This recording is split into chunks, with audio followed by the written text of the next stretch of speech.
I actually reviewed basically a call with someone who came on, had a chat with our team, and basically they were cutting labor blindly and it almost destroyed the restaurant, and they were making these haphazard decisions to try and make their business better. They were understaffed for their busy periods and everyone was stressed out. Their team was stressed out. The customers had a less than optimal experience. In some cases, their wait time shot through the roof, customer complaints shot through the roof, just because they were like, I'm just going to cut across the board. When what you actually need to do in this case is you need to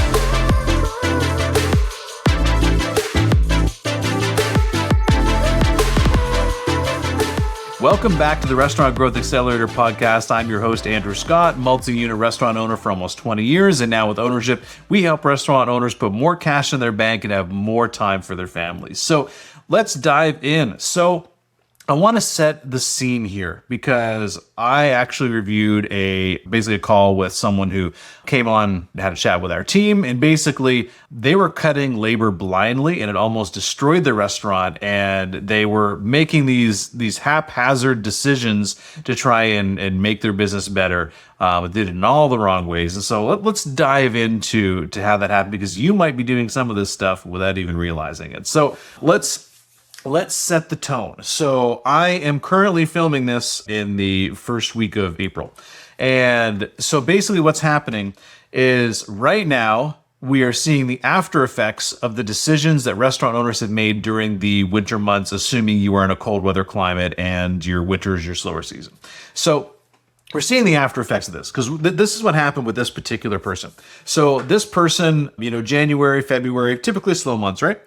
So what they did was they just started cutting labor blindly because they were like, profits were getting tight. They were seeing their money go down. And again, that's because they also didn't, have the right profitability model. They didn't plan properly during the busy time. There's a whole host of things that they didn't do that they should have been prepared for. And they also should understand that the first 2 weeks of January is typically where a lot of your bills will come due, but your revenue has gone down. So therefore your bills are from like the preceding few weeks. So they're going to be higher. So therefore by the end of January, it kind of reverts itself. And actually, your cash flow and your bank account balance gets a little better, but almost everyone sees a bank account dip in the first 2 weeks of January. It just happens to everybody. So moving on. So this person was kind of doing everything they could. So they were just slashing hours, like, I need to slash, 10%, and so what they did is they just like chopped every single day by that 10% for staffing. And so that means they were understaffed for their busy periods and everyone was stressed out. Their team was stressed out. The customers had a less than optimal experience. In some cases, their wait time shot through the roof, customer complaints shot through the roof, just because they were like, I'm just going to cut across the board. When what you actually need to do in this case is you need to adjust your scheduling to match your volume. This seems like one of the most simple things, but I still see so many people not doing it, is that the reason your food and labor costs are called a variable cost is because they should change based on your revenue. And so if you have less revenue, you need to adjust your labor. And so like even one of my good friends still, no matter, like I've known him for 15 years, I still can't get him to like adjust he's like, nope, I just schedule the same people every single day. And I'm like, well, what happens when it gets really busy? He's like, they just find a way to do it. And I'm like, what happens when it's slow? He's like, well, guess they have extra time then. I'm just like, oh my God, what the hell? So anyway, you need to adjust your staffing based on your volume. Otherwise, your labor numbers are never going to work and you are going to be overstaffed when you don't need it and you're going to be understaffed when you do need it. So we actually just need to take where you're overstaffing, put that where you're understaffing, and ultimately that will make the whole restaurant work better. People will have a better work experience. Customers will have a better customer experience. Like everything will work out a lot better. So that's my first thing. But here's the second thing that I wanted to share with you. Is that the other thing this owner was doing was he was actually working more hours himself. So instead of working, say, 40 hours, started working, 70 hours just to try and save some labor. And so what I want you to understand is that is a Bandaid solution. So sure, it helps in the moment. So like, let's say you have this giant gash on your arm and you need surgery. Sure, putting a Bandaid on it will help temporarily. It'll, but it's not going to solve the big problem. I'm not going to try and pretend I know a lot about, medical stuff, but this giant gash on your arm that needs stitches, putting a Band-Aid on it will help it temporarily, but it's still not going to fix the whole issue, right? So putting a Band-Aid on it by working more hours in the short term was good for him, right? But let's look at the long-term repercussions of that. So at the end of the day, when most people go in and they start working more themselves, it's because revenue has gone down. So the problem is that your revenue decreased, right? And so what you did is worked more hours because you're trying to save on labor costs, right? So if the problem is that your sales went down, shouldn't you focus your time on trying to make your sales go up? Doesn't that make more sense, right? Because, hey, real quick, what if you could identify thousands in hidden profits, optimize your food and labor costs, and know exactly what moves to make next to grow your restaurant business, all in less time than it takes to drink your morning coffee? That's exactly why I created the Restaurant Weekly Financial Tracker. It's free and available on the link that's in the description. Grab your free copy now and focus in on your restaurant's profitability today. Temporarily working more hours and stressing yourself out and stuff like that, and maybe losing an employee or two in the process because you've cut so much that there's not enough hours for them, so you let them go or whatever. So doing that temporarily put some more cash in your bank account because you're basically giving free labor. You're volunteering for your business at that point. So that's a temporary solution, but it doesn't actually fix the problem. So then, what happens if this continues to happen over the long term and your sales don't get better? Well, you end up in a position where you're stuck there, because then as soon as you stop working those hours, well, guess what? Problem's still there, right? And so that's the thing that we need to deal with. We should actually take those hours and actually try and solve the problem with it. That's what we should do. But here's the other thing as well, is that in this situation, because winter, sales are typically slower in January, February, they start coming up in March, and then April, May, we get into more of our well, it was my peak season for my business, but, typically it goes up for most people. So what ends up happening is that it is a short-term thing. But here's what happens though. All of a sudden it starts to get busier. And because you've been subsidizing all those hours, you probably haven't hired. You don't have enough team members on there because you've absorbed all of those hours. So then it gets busier in April and May. Normally during that time, you would jump in and work more hours, but you're already working more hours. So how can you possibly work even more hours than what you're already working now that things are busier? And the other thing too, in April that happens is a lot of people, because, school's changing, colleges change, all that stuff's happening right around that time, around March, April, May, and in that general area. So there's a lot of staffing changes. You might be losing some people. A lot of restaurants are then hiring during that period. So even if you do try and hire, you're less successful because everyone's trying to hire. And so there's fewer people in the job market, more people looking for employees. So it's a supply and demand that basically flips the supply and demand curve during that time. Also happens around August and September. So those are the two times when the demand curve flips. So you just need to watch out for those because it makes it a hell of a lot more difficult. Looking at those situations, it's like you don't have the ability to come in and do that anymore. So now we're seeing more and more people just be like, I can't work anymore, but I'm also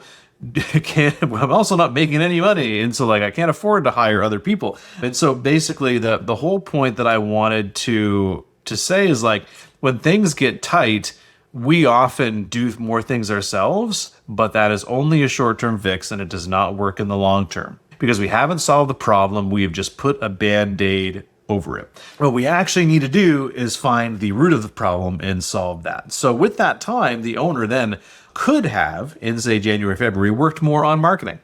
Could have tried to bring sales up. There's a bunch of things you could have done during that period of time that would have also solved the problem, but most don't know how to do it, so they default to the only thing they know how to do, which is work more hours and just volunteer for their business, right?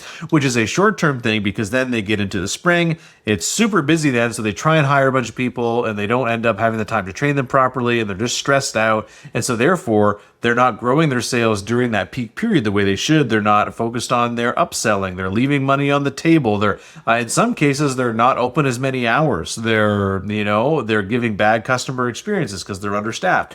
And then all of a sudden, all of that starts to bite them because then they don't get up to the financial place where they need to be. And then by the time they actually have hired enough people, they keep losing them and stuff like that. But then, they just end up back in a season where sales are going down. So they staff less, they work more themselves, and they just repeat this year after year after year of just going from stress to stress to stress to stress to stress to stress again and again and again. You get my point, right?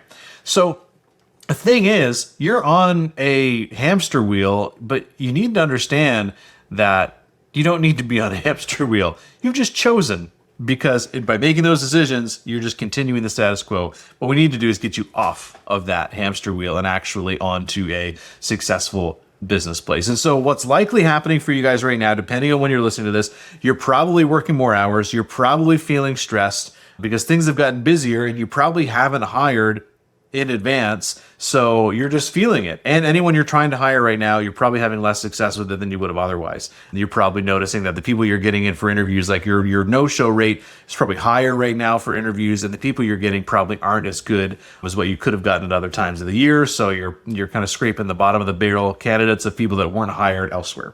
That's the people you're getting right now. So that's the kind of stuff that we often see at this time of the year.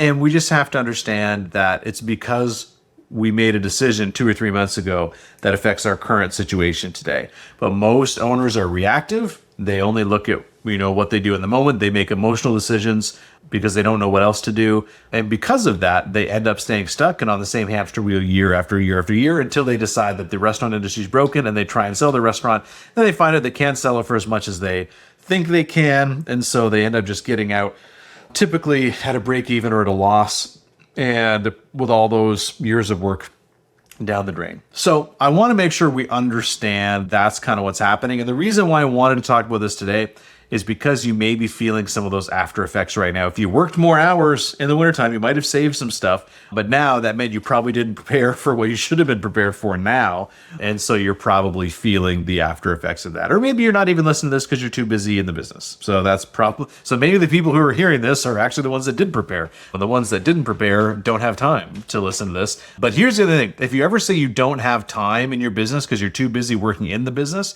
to do other things, then that is a major symptom of the problem, because an owner should have time to do the things that move the business forward. And if you don't, it just means your business is out of whack and you need to change it, because otherwise you are going to stay in the same position and your business is not going to improve. And that's not what I want for you. So we need to dive into that and fix it. But anyway, I just wanted to share this example of a client, because I do get these reports of people that have come in and have calls with our team. And I just noticed that those two things have been coming up a little bit more recently. So I wanted to make sure you guys understand the pattern, because the first step is knowing the pattern.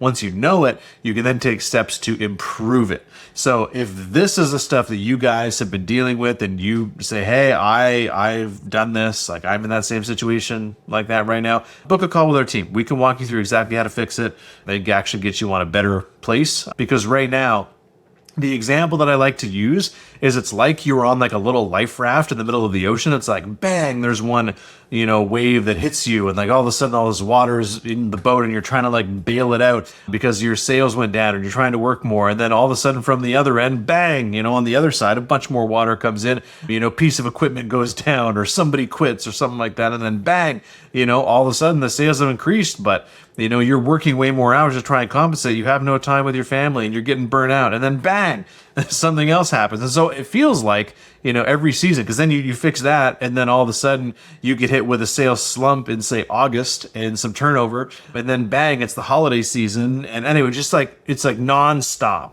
right?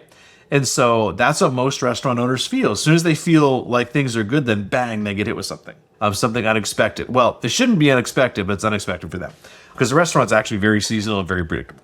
You just have to know the patterns enough to be able to take steps to prevent it and ameliorate those situations by getting ahead of it. But most owners don't know that and don't do it. It took me 10 years to figure it out. So it took me a long time. But here's the thing, is instead of being in that lifeboat and having that situation, I want to make sure that what we do instead is we're able to get up to like this plane level at 10,000 feet, and you can see the waves coming, you can see the storm coming, you can see all that stuff. And when you're at that 10,000, 20,000 feet, you're above the clouds, you're above the storm.